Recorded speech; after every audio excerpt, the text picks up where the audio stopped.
So today we're going to be talking about Team Falcons, the Saudi Arabian esports team. In CSGO, they pay $20 million for a roster that, on paper, unbeatable. Just the talent alone is unbeatable. But it turns out, instead of a $20 million dream team, it's a $20 million choke. The Falcons cannot win anything. They suck, dude.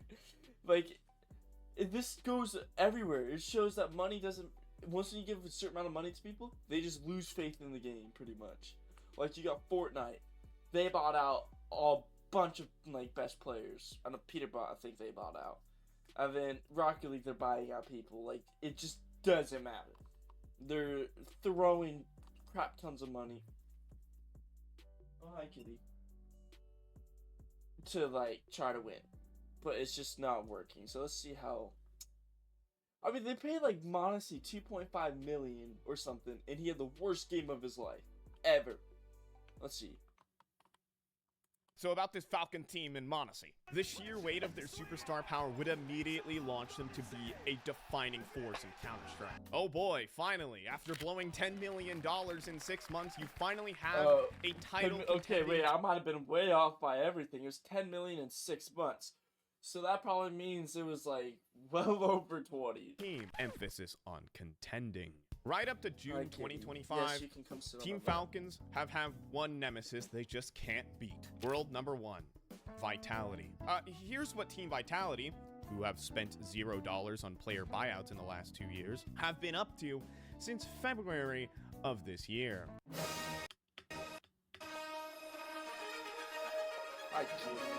Alright, hold on. So, you got...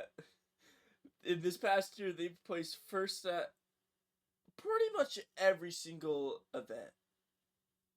They placed first at the Katawas. They placed first at the Pro League. They placed first at Blast. They placed first at the Melbourne Grand Slam. Placed first at the Rivals. Placed first at Dallas. And first at Austin. Wow!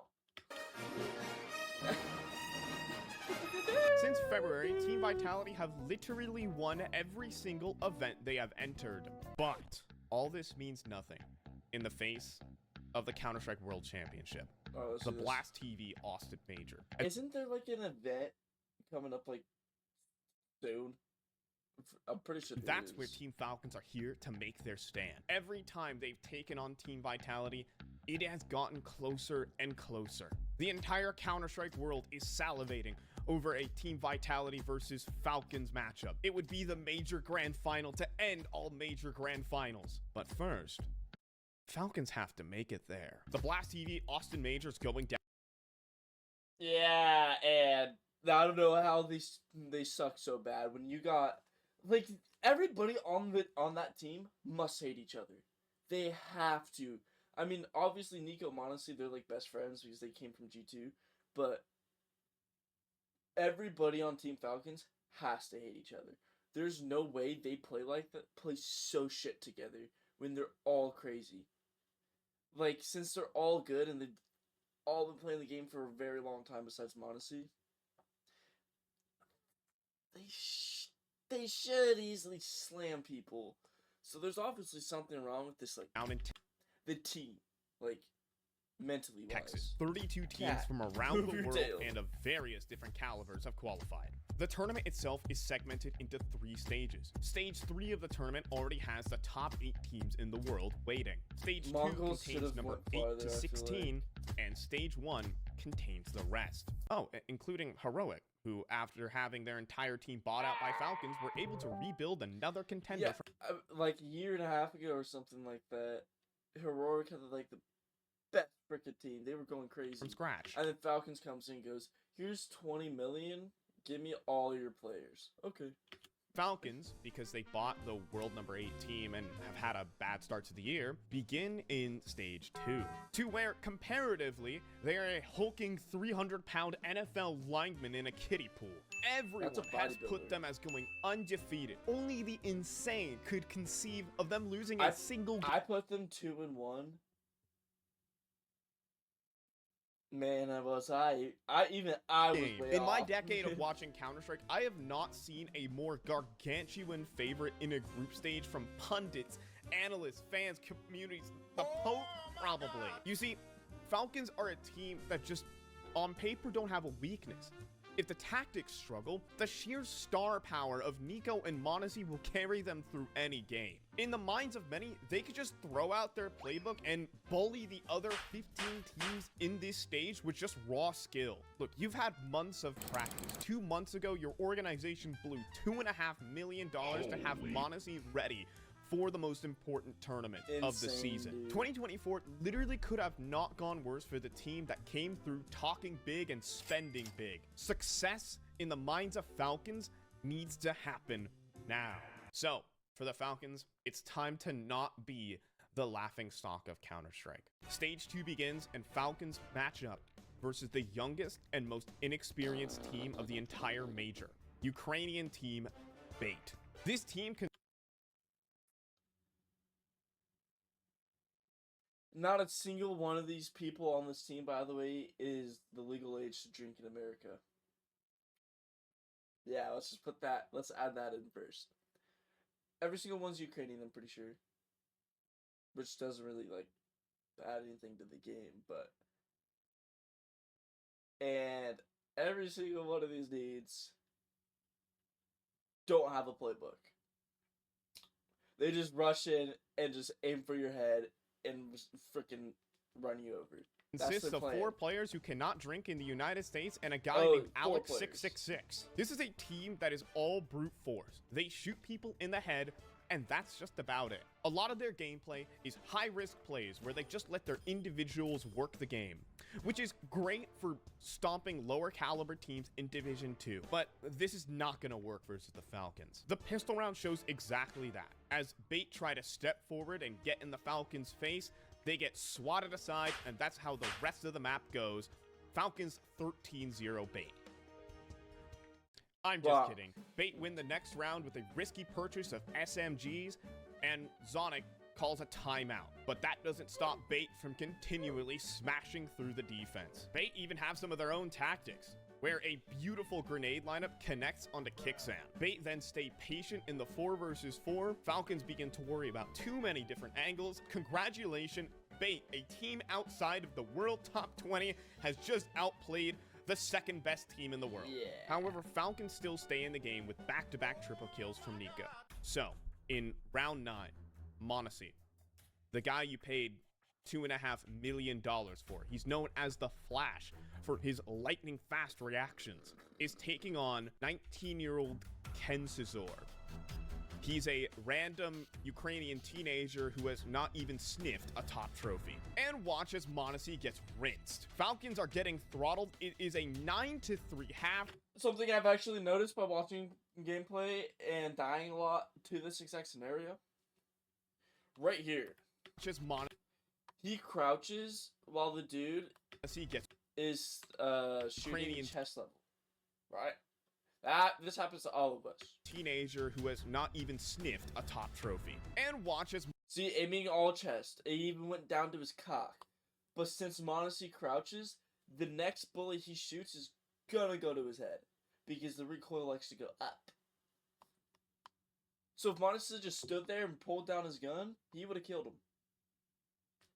Stop crouching so much. Everybody needs to work on that. m0NESY gets rinsed. Falcons are getting throttled. It is a 9-3 half, and they're just continually getting owned. m0NESY plays one of his worst maps of 2025.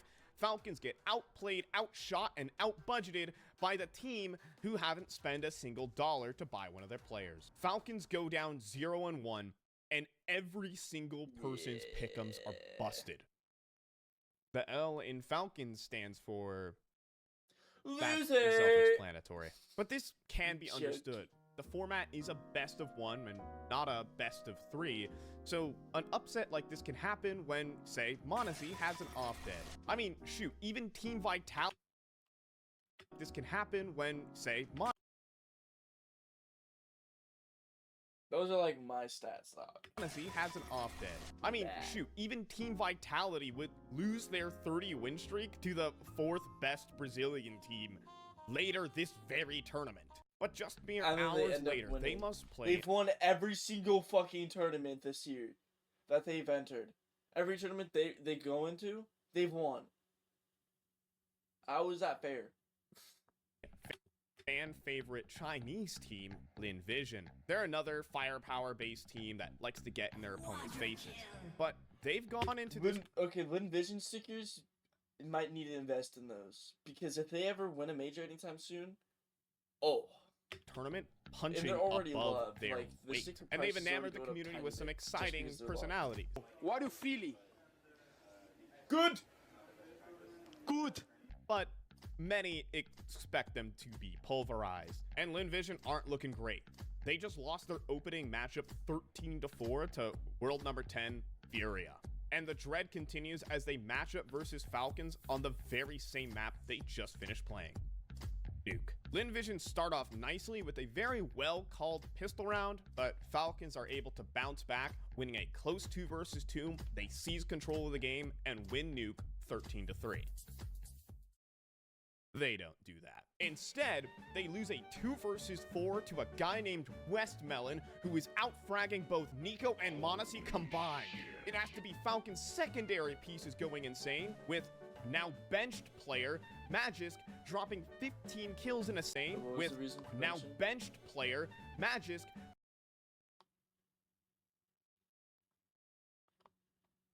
dropping 15 kills in a single half, and that's enough to get Falcons a 7-5 lead. But right here, you were about to witness one of the most systematic outplays, or perhaps misplays, of a top team to ever happen. Because Falcons try to play...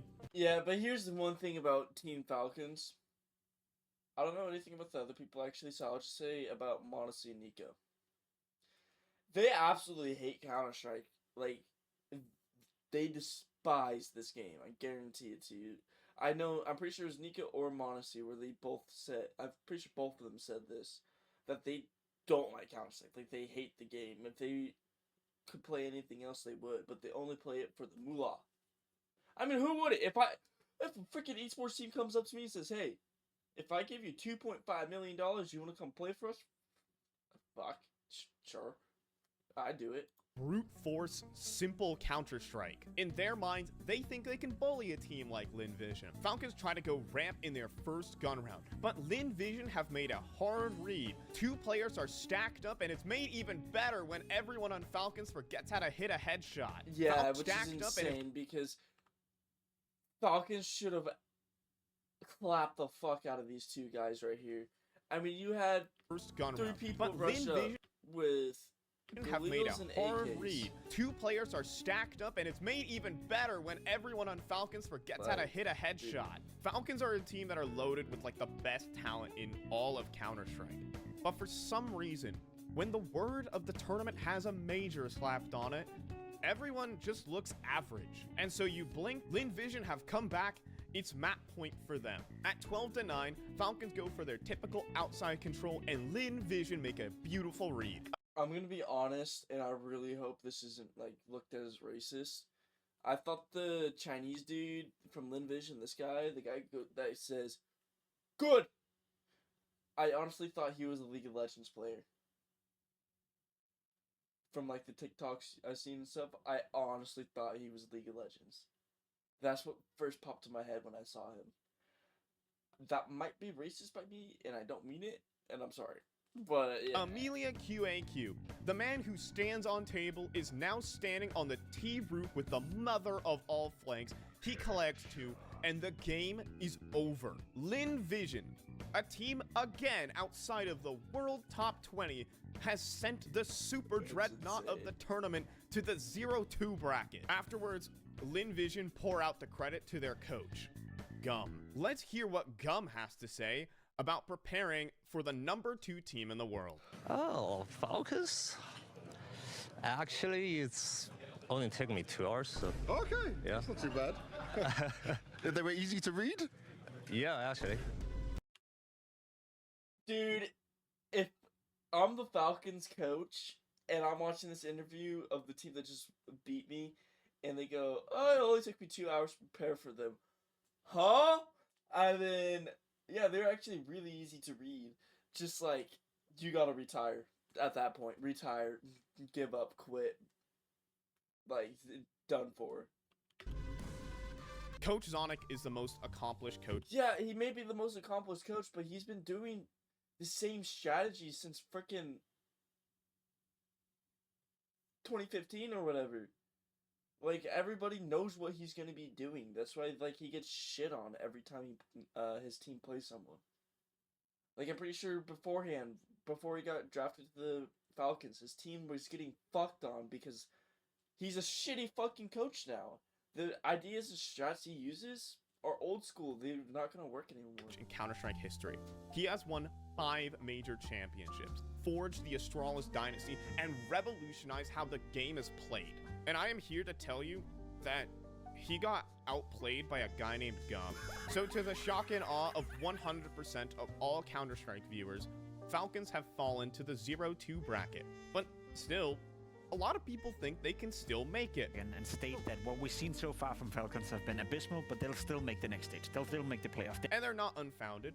Today was one of the worst days in Monacy's entire career. This cannot happen again, especially as Falcons are now entering into the best of 3s. Now these shitter teams have to win 2 maps versus them to pull off the upset. But in the bottom of the barrel elimination game, Falcons draw a formidable opponent. International team OG have also fallen down 0-2. They're like the Falcons, but on like a 10th of the budget. OG are filled with young, inexperienced rookies. It's the first major.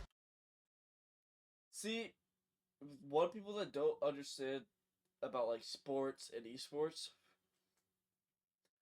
when a team builds a team full of young talent and like rookies, they're forging those players to become the best team ever. Like, you had Buccaneers. Well, perfect. The Buccaneers. What year was it? 2018? 19 maybe? Yeah, 2018. You had Buccaneers just full of young players and rookies. A year, 2 years later, they pick up Tom Brady and Gronk, and then they win a fucking Super Bowl. Yeah, they had Tom Brady. Yes, they had Tom Brady. But like that. OG, they got a team full of young people. Couple of years, say they pulled, I'm just going to say Nico. Say they pulled Nico in, right? What do you think's going to happen? They're going to win a fucking major. For 3 of their players. OG pick up an absolutely... I honestly have a feeling in my chest that ROPS will leave Vitality, even though they just won majors and stuff. Either retire or go to like a team like this. Pistol round, but are then met with a devastating 4-5. I have a really strong feeling he definitely won't be doing and good Falcons take control of the map, up 9-3 at halftime. No, they actually do that. Everyone exhales. Finally, this is the Falcons we were all looking for, and they close out map 1 of the series 13-5. Nope, instead, OG have won the first 5 rounds of the half, and it's a 2 versus 3 retake of the B site. Monacy posts up at the player on car.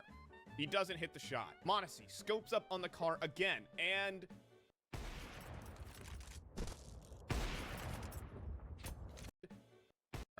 he doesn't hit the shot. Monacy, B site. Monacy posts up at the swear that like player on hits. Car. He doesn't hit the shot.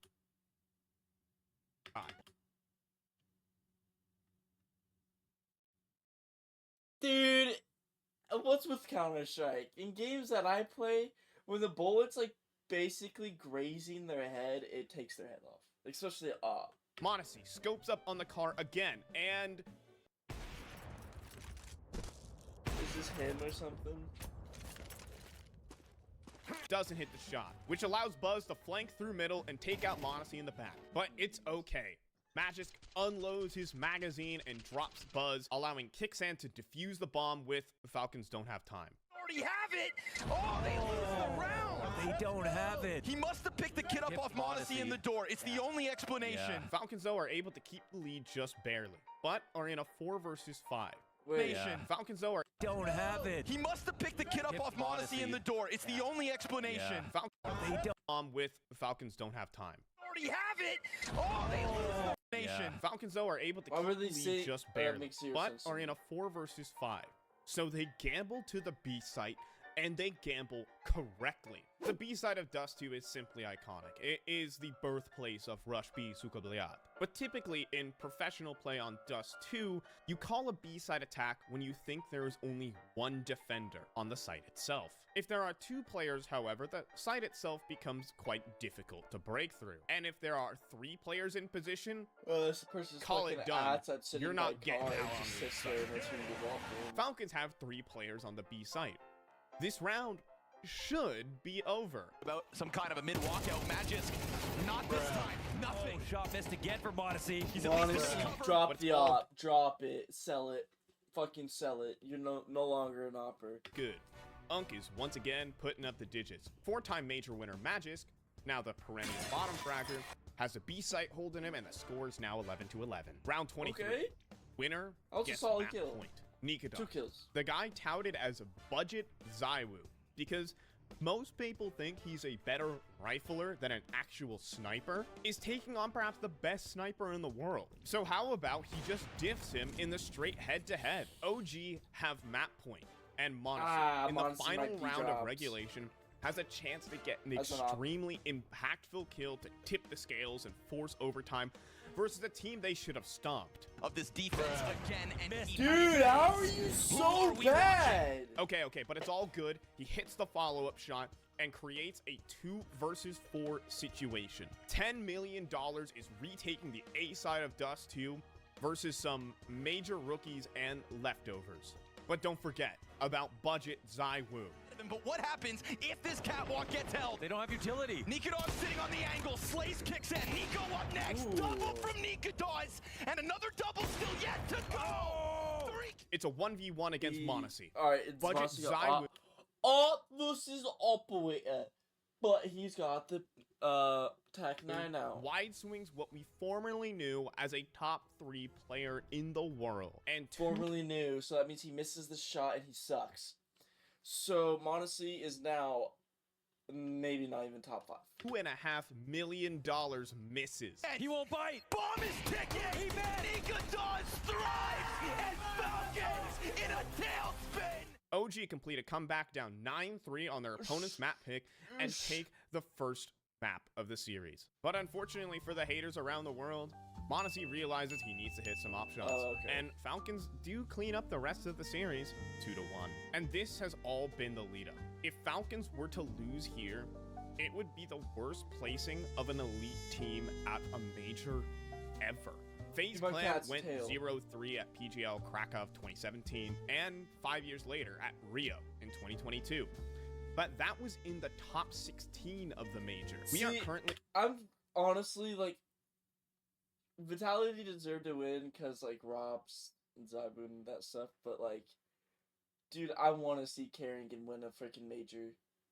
I want to see him win a major. He's in just the gone so top close so many 24. And the times. #1 slot only belongs to the biggest choker in Counter-Strike history. Nico and Monacy and his team, G2, were the only top 5 team in Counter-Strike history to miss the World Championship. With those stakes set, No, Falcons you're play staying on against my the lap, I'm 3rd just best moving. Brazilian team, world number 20. MIBR. MIBR have been an extremely stagnant team, shuffling around Brazilian players but never truly progressing in these events. They've even taken a player off the See, bench. if MIBR was over in Siege, I don't know what it is with To Brazilians. and desperately Rainbow. try and turn the ship around. They are the typical team to get eliminated by the top dogs in a group stage and get knocked out in whatever place. Alright, kitty. It is looking like that's exactly what's gonna happen. MIBR pick Ancient and get the soul knocked out of their body by Danish duo Tessus and Magisk. And Pimp, our little punching bag, echoes the sentiment of everybody with... I think it's fair if they head into momondo.com right now and start picking up flights. Hi guys, MIBR are up 10-2 on Nuke and are hitting... Wait, Come what? right now and start picking up flights. Hi guys, MIBR with... I think it's fair if they head into momondo.com right now and No flights. Hi guys, MIBR are up 10-2 on Nuke and are hitting ungodly highlights on the Falcons. So here's one of the dumbest clutches out there. So Brandon is scrambling, flanks Nico while full running and gunning in the 1v3, but he misses the bomb. He's scrambling, looking on the floor to try and defuse it, and Kicksam has a wide open shot on him, and he completely whiffs. And after 3 fake defuses, Brandon sticks the bomb while fully blind from a Monacy flashbang. It's absolutely It was a full awesome. The map ends 13-9, and MIBR steal Nuke off the back of their individuals just being better against a team that paid $10 million for their individuals to just be better. I wonder so how the that Saudis are moves us feeling to right an now. absolute I mean, to be fair, they're probably like $10 million is like $10,000 to them, which is like, yeah, dude, who knows? 10 million to them could just be like freaking $5. Saudis are too completely rich. legendary map in Counter-Strike history. Inferno. It's not racist for me to say Saudis nowadays, right? Dude, freaking anything's racist. To where Somebody get MIBR canceled. outplay Falcons in every single T-side Oh round. my gosh, there is dude, they no suck. random chance or any stupid, ridiculous clutches. MIBR every time hit the correct site, find the weakness. I mean, look at this mid-round read. Falcons have a 2 versus 3, and MIBR make the unbelievable. We're gonna call it there. If you want to watch the rest of this, look at PHYCS2. CS2. But yeah, like, let's talk a little bit. How are you as an esports team gonna pay $20 million, and when your team can't even place top like 3 in any big event, you're just gonna keep them? I mean, dude, you have an old fuck on your team that is doing better than rookies. Not even rookies. Like, Monacy's like 3 years into the 5 years in the game probably now. I think he's only like 2 years into the game, but still. Like, it's insane. Go. I ain't doing no show without packing my pole. It's a rock star life, I'ma grab it and go. And the field throwing bullets like Patrick Mahomes. Nigga bum me a cig, you ain't having no dough. I poured a drink, now his ass moving slow. Got an opt-out bitch and I'm cracking his hoe.